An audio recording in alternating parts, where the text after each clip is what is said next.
Nandito na naman tayo para sa isang napaka-sweet, nakakapanabik at sobrang trending na love story nila Kalingap Jomar at Carla.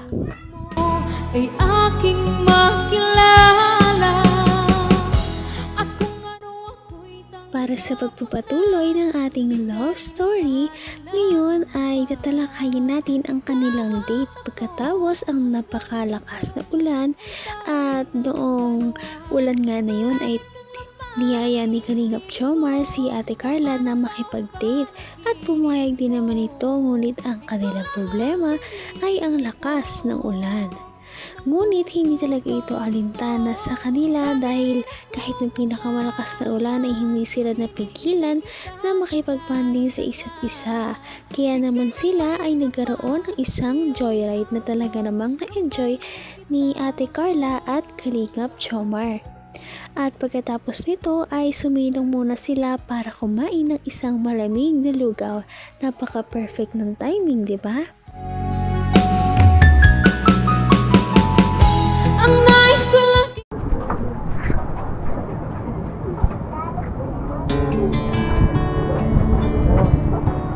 Ito ba magandang ulit?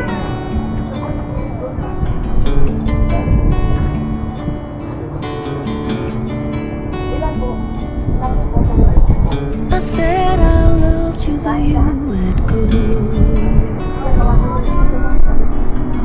I waited for hours but you never showed. You were all my heart knew. That's all I held on. Ayos ka ba? Dapat pala, ilan mo yung alam mo sa loob, gano'n. Bago ka nag-amig. Pero yun, dito tayo ngayon sa ano. Ang dito. Sa ang lugar dito. Pasensya ka na ha. Maulan. Ay, ako, saya-saya nga po ah. Kasi ano, parang bumalik yung pagkabata natin. Ano? Ano ka din ano nung bata ka? Napaulan din. Ngayon na lang din nasundan. Basta mamaya, ay saka ano, di ba, pagka tapos natin dito, makakain natin, balik naman agad tayo. Para makabanlaw ka na din. Basta pagka dating natin, magbanlaw ka agad. Baka humiga ka doon, katulog ka. Siya pa naman ang panahon. Kung ano ako'y tanggap mo na, hindi ka rin nag-alala. Napakamaalaga naman ni Kalingap Jomar, hindi niya hinahanayaan na magkasakit si Ate Carla at pinaalala ito kahit syempre nag-enjoy din naman sila kanina.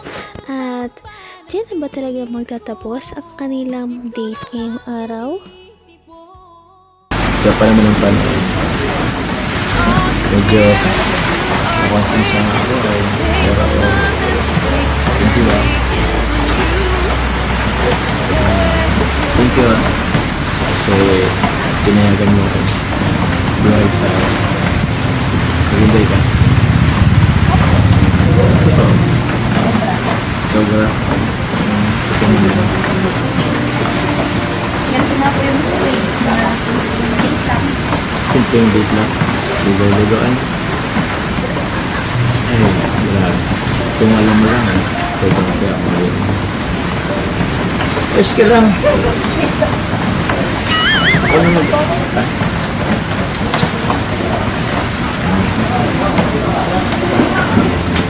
Ano ba ito? Hindi ko alam eh. Alam mo, kahit maganda ka... Ay, kahit maganda ka... Alam mo, kahit nabasa ka, ang ganda mo pa rin.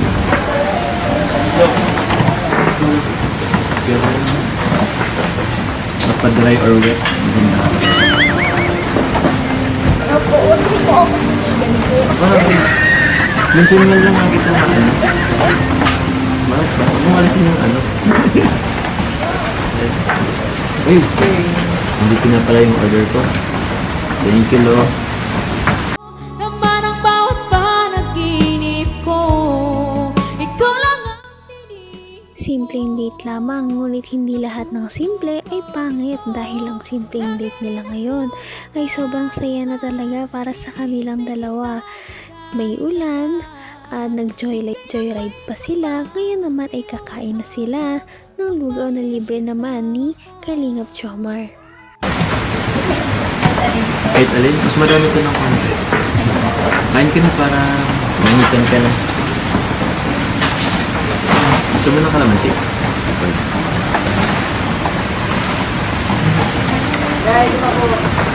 Sarap niya ito. Sakto-sakto sa panahon. Wait lang.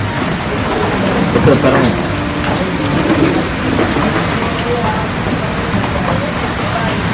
tikman mo.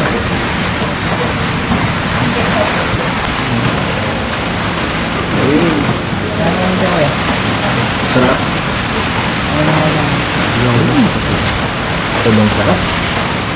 May alien tapos may giniling. Gusto mo ba ng kalamansi? Patis. Ako.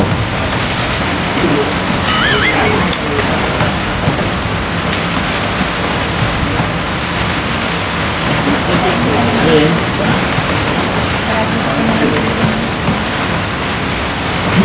Gusto mo? Teka lang. Kasot. Ha? Ano lang? Gusto mo kitang katigan? Sayang, mamaya magandang mga tayo. Gagabihin mo naman, ibang mo kita. Hanggang wakas ay tayo ng dalawa. Palagi kang Nakakatuwa naman si Ate Carla dahil dito mo makikita kung gaano talaga siya isang kasimpleng babae na kahit anong ibigay mo sa kanya ay kakainin niya talaga at wala talaga siyang arte. Kahit saan mo siya dalhin, sa mahal man o sa mura, talaga na-appreciate niya ito at dahil dito, masaya na rin talaga siya. Kaya naman lahat ay sumusuporta talaga sa kanya. Gusto mo isang mo sa amin? Parang kanina pa rin na.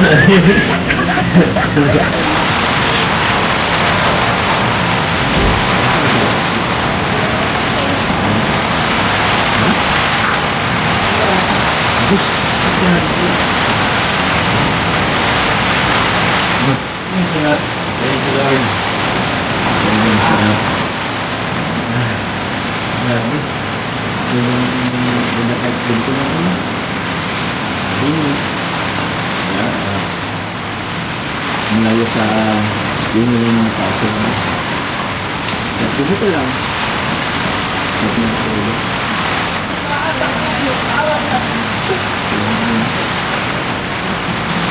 Actually, hindi ko alam. Minsan yung ako lang. Narirelakot ka ng ako. Walang sabang mga tao. Ito rin. Ito naman. Dahil kasi Superman saka si Iron Man, pagpabalit kayo yung mag-drive ng motor ni James. Ayos? Ayos? Kuha naman si Papa James eh. Ako madras, di Ha? ako. Ako. Sabi ko mo rin. Paano ba ano to? Puro lang yung ayon. Ako may tinawag mo, sabi paano to? Dito na ba magtatapos ang date ng Jomcar ngayong araw? Siyempre hindi, dahil sa hindi inaasahang pagkakataon ay nagkayayaan sila ng biglaan na pagligo sa dagat habang umuulan.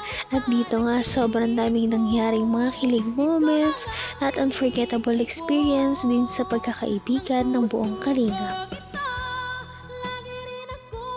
Patindi na ng patindi ang mga pangyayari sa kanilang love story. Kaya naman sobrang dami talaga ang kinikilig sa kanilang love story at palaging nag-aabang. Kaya naman sana ay magkatuluyan din ang dalawang ito, si Ate Carla at Kalingap Jomar. Sana din ay patuloy natin silang subaybayan at suportahan para magpatuloy pa ang kanilang love team. Paniguradong hindi lamang ito ang ating aabangan dahil marami pang mga susunod na kilig moments na mangyayari sa kanilang dalawa. Yun lamang at maraming salamat sa pananood. Bye!